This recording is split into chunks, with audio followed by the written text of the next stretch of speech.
po, ear sign, Aquarius, Gemini, and Libra. Kumusta po kayo, guys? Okay, so ear sign, tignan po natin gabay. Kapalaran mo ngayon. Okay. Gabay, kapalaran po ni ear sign, Aquarius, Gemini, Libra.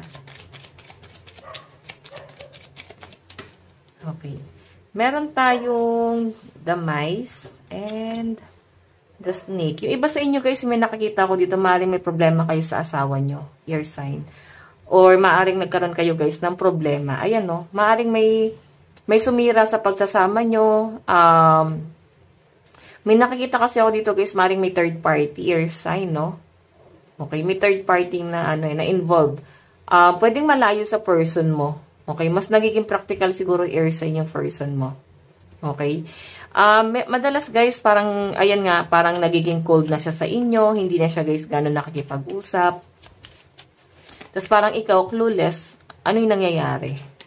Okay? Queen of Flower, parang nandun ka sa point na nagiging pala isipan na sa inyo yung mga nangyayari sa relationship niyo. Parang magulo eh. Ganun yung nasasagap ko.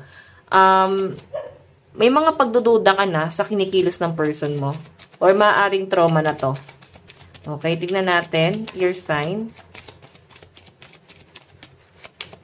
Oops.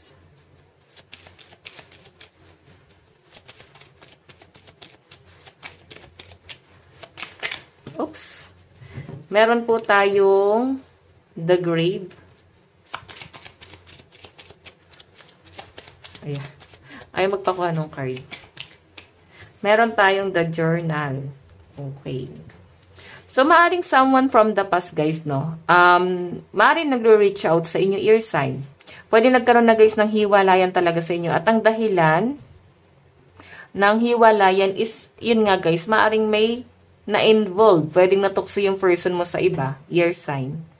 Okay? May nakikita ko, guys, eto ha. Pwede may mga single parent dito. At parang mag-isa nyo, guys, pinapalaki, no, yung mga anak nyo. Mas mag-isa nyo, guys, parang mag-isa kang nagtatrabaho. Wala talagang tumutulong or kahit tulong pinansyal na ibinibigay yung person mo, no, yung ex mo. Wala, guys, binibigay. Okay, eto may nakita ko, guys, pag-uusap dito, maaring sa sustento, or maaring may pag-uusap, guys, about business, ear sign. Okay, may nakikita ko, guys, maaring may mag-reach out sa inyo, someone from the past, pero yun nga, mag-reach out siya kung kailan nagpo-focus ka na sa goal mo. Marami ka na, guys, inaaral eh. Ear sign, nagpo-focus ka sa study, pwede may pag-aaral ulit, no? Or pwede meron ka pinag-aaralan ditong business, kung paano ka pa, guys, magkakaroon ng expansion. Kasi pwedeng ibinaon nyo na sa limot itong tao na to na sumira sa inyo noon. As in, lubog na lubog ka, ear sign. Okay, so ayan, guys. Lucky number mo is 23, 7, 8, 26. Okay, tignan pa natin, ear sign. Meron tayong Wheel of Fortune. Oops. Meron tayong King of Pentacles. Meron tayong Nine of Wands. And the Fool. Ear sign, nakikita ko na parang pilit mong inaayos yung buhay mo. Ganun po yung pinapakita, no? Pero minsan talaga hindi mo, guys, hindi mo maialis sa isip mo kung makakaahon ka ba talaga? Kasi gusto mo talaga, guys, ng pagbabago. Ang kailangan mo, guys, baguhin dito is kung paano ka mag-isip. Ayan, no? Minsan nadadown ka pa rin. May problema pa rin, no? Hindi siya instant, no? Hindi instant na nakukuha mo yung bagay na gusto mo. Parang kailangan talaga, guys, paghirapan. May mga disappointment ka kung ano man yung pinupurso mo. Nagkakaroon pa rin, guys, ng mga disappointment, struggle, mga delay. Ganun yung nasasagap ko rito. Pero, alam nyo, guys, Wheel of Fortune, magkakaroon daw, guys, ng magandang progress. Ipagpatuloy mo lang kung ano man itong pinupurso mo. So, parang wag mo daw, guys, susukuan. Kasi meron talaga, guys, kahihinatnan sa pinapakita rito sa akin. Kasi ito, guys, Wheel of Fortune, tapos yung The Fool, guys, is new beginning din naman. Tapos, King of Pentacles, nandiyan na yung opportunity. Nandiyan na mismo, inaalok na sa inyo, or maring nararamdaman mo na kung ano yung kaharap mo, diyan ka, guys, alam mo yun, mag-grow. Ang problema lang, siguro meron ka pang ibang gustong mangyari. Okay? parang hindi mo forte itong bagay na to. Napipilitan ka lang kasi wala kang choice. Pero, ano kaya, parang game ka rito. Like, sa pinapakita sa akin, ear sign. Parang, aanin mo na rin, yayakapin mo na rin, no? Kasi, alam mo na ito yung magiging solusyon sa mga problema mo. Okay? Sige, tignan pa natin, guys. Okay, tignan pa natin.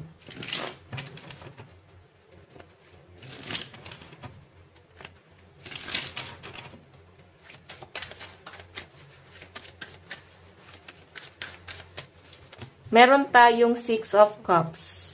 Ayan, Wheel of Fortune, no? Guys, alam mo, meron ka talagang someone from the past. Pwedeng ex-husband, ex-wife. Inabandon na ka, ear sign. Alam mo yon, parang buo yung desisyon niya na iwanan ka talaga that time. Pero sa pinakita kasi sa akin, guys, dumanas ng matinding paghihirap or karma yung taong yan. Wheel of Fortune. Sa pinapakita sa akin, nagkakaroon ng magandang pangyayari sa buhay mo. Okay? Sa pinapakita sa akin, guys, okay ka na eh. Kasi pwedeng iniwan ka niya, guys, ng down na down. Iniwan ka niya na talagang nangangapa ka sa dilim. Tignan mo, oh. Makikipag-reconcile sa inyo na parang walang nangyari. Okay? Sorry nga ata, hindi ginawa sa inyo, di ba? So, ear sign, ang sinasabi dyan, maging matalino ka. Pero nasa iyo pa rin naman yan, guys. Kung nakikitaan mo naman ng potential tong taong to, why not? 'Di ba? Kung sa buong pagsasama niyo naman, guys, is mas lamang yung minahal ka naman niya at inasikaso ka naman niya. Kung sa tingin mo, 'di ba? Ayan, no, parang ang saya mo rito nung nag-reach out siya. Ano ba to? Nabigla ka ba? Parang di ka makapaniwala. Ear sign. Okay, meron tayo, guys. Ito na nga. Yung the snake kasi, guys, maaaring dumanas ng matinding karma or pwedeng karma ng ninuno na pwedeng tayong mga tao sa kasalukuyan ang nagbabayad. Or pwedeng ikaw, di ba? Ikaw yung nagbabayad dun sa karma na yon. Okay, pwedeng sa parents mo, may third party.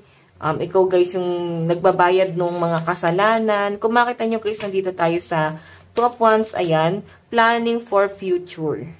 May nakikita rin akong travel. Maring yun talaga yung pangarap nyo, no? Na makapag out of town siguro or makapag-unwind man lang sa malayo.